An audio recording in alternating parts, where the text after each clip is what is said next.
Bienvenue sur Africa 24 dans cette nouvelle édition du Non-Stop Info. Voici les titres de l'actualité.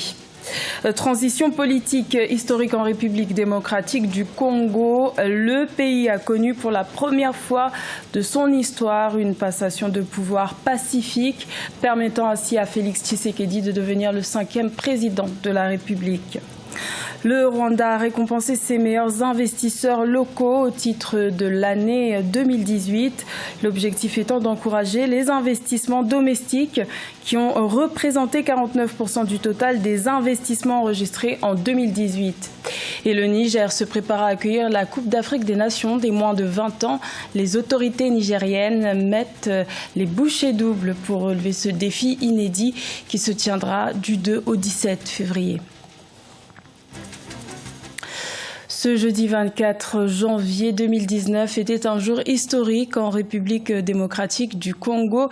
Pour la première fois de son histoire, depuis son indépendance en 1960, ce pays d'Afrique centrale a connu une passation de pouvoir pacifique. Félix Tshisekedi a été officiellement investi président de la République et succède ainsi au président Joseph Kabila, qui est resté au pouvoir pendant 17 ans. La cérémonie s'est tenue au Palais de la Nation en présence de plusieurs hautes personnalités, dont un seul chef de l'État, le président kényan Uhuru Kenyatta. Sur les 17 invités, le nouveau président a donc prêté serment en promettant notamment d'œuvrer en faveur de l'unité nationale. Écoutons un extrait de son discours. Nous nous engageons à ériger un État moderne, pacifique, démocratique et soucieux de chaque citoyen. Un État où chaque institution va jouer son rôle dans le cadre du principe de séparation des pouvoirs.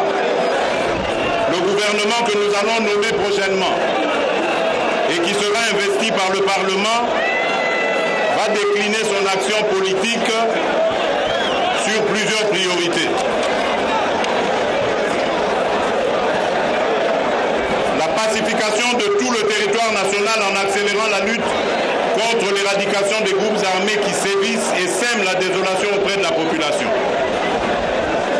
La lutte contre la pauvreté par des actions sociales et une politique novatrice de cohésion nationale.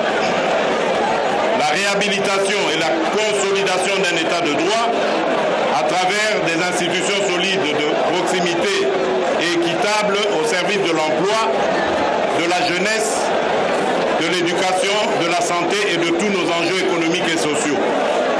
Une lutte efficace et déterminée contre la corruption et les antivaleurs, notamment l'impunité, la mauvaise gouvernance, le tribalisme et autres. La simplification des procédures administratives dans les secteurs clés de la vie nationale pour favoriser le climat des affaires, le développement du tourisme, la libre circulation des biens et des personnes et l'accessibilité du citoyen à tous les services de l'État. Et de son côté, le président sortant, Joseph Kabila, a félicité son successeur, Félix Tshisekedi. Le désormais ex-président a déclaré passer la main sans regret ni remords. L'ancien chef de l'État a également appelé à la formation d'une grande coalition des forces progressistes, une coalition pour défendre l'indépendance, la souveraineté et l'intégrité territoriale du pays. Écoutons-le. Grâce à votre maturité, les élections se sont déroulées dans le calme, ce dont je vous félicite. Elles ont été intégralement financées, comme je l'avais promis, sur fonds propres du gouvernement de la République. La souveraineté nationale, l'indépendance de notre pays et la dignité de notre peuple n'ont pas de prix. Autant nos pères fondateurs et mes prédécesseurs me les ont légués, autant je les lègue à mon successeur. Il en va de la survie de notre pays et de la vitalité de notre peuple. L'heureux élu, bénéficiaire de cette alternance historique au sommet de l'État, est issu de l'opposition. C'est le lieu pour moi de réitérer en votre nom comme en mon nom propre nos félicitations ainsi que nos vœux de plein succès au président élu, M. Félix Antoine Tshisekedi Tshilombo. Qu'il soit assuré de pouvoir compter sur moi chaque fois qu'il le souhaitera et que l'intérêt du pays l'exigera. J'en appelle donc à une grande coalition de toutes les forces progressistes. Coalition contre les forces prédatrices qui se sont liguées et qui tenteront toujours de se liguer pour s'accaparer de nos ressources naturelles sans contrepartie pour nos enfants et petits-enfants.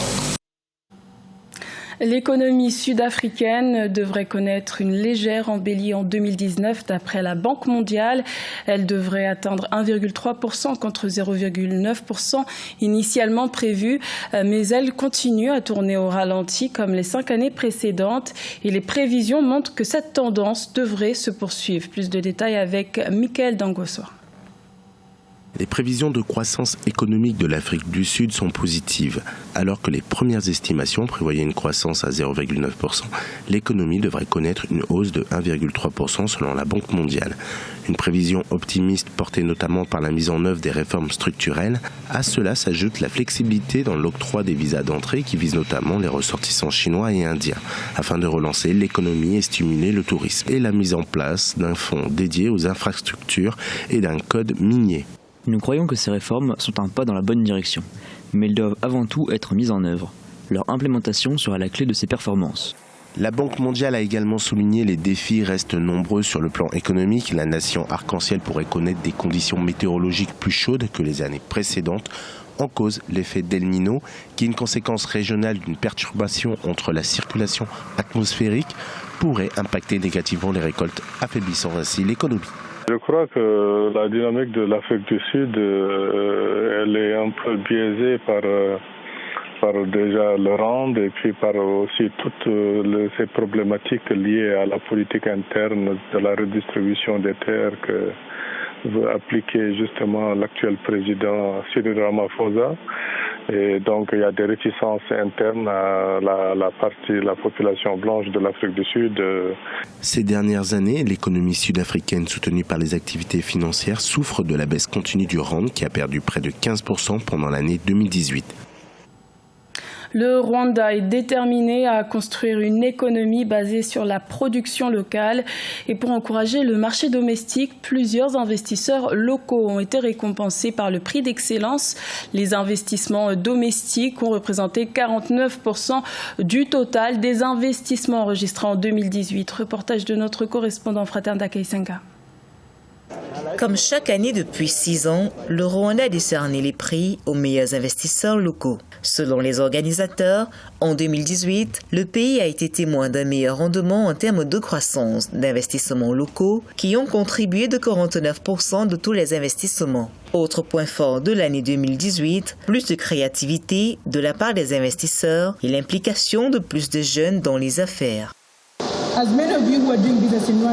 La plupart des investisseurs nous demandent si le tapis rouge déroulé pour eux quand ils viennent investir restera même après leur installation dans le pays. Eh bien, pour s'assurer que cela soit le cas, on a introduit des services post-investissement.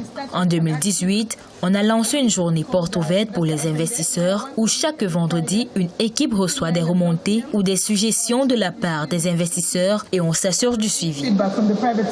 L'Office rwandais de développement qui organise l'événement annuel de remise des prix aux meilleurs investisseurs, plus de 200 réclamations ou plaintes ont été reçues et 78% de ces plaintes ont été résolues. En plus, un nouveau département en charge du réinvestissement a été créé pour mieux servir les investisseurs.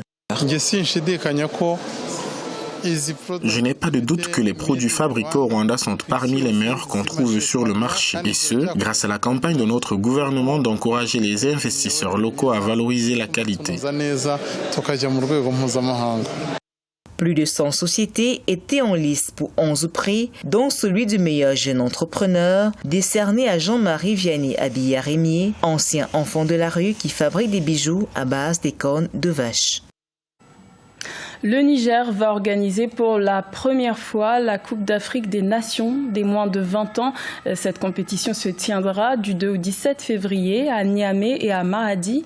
Les autorités nigériennes tentent de relever ce défi en mettant les bouchées doubles dans la préparation de cet événement. Reportage de notre correspondant Sadou Alizé Mokhtar.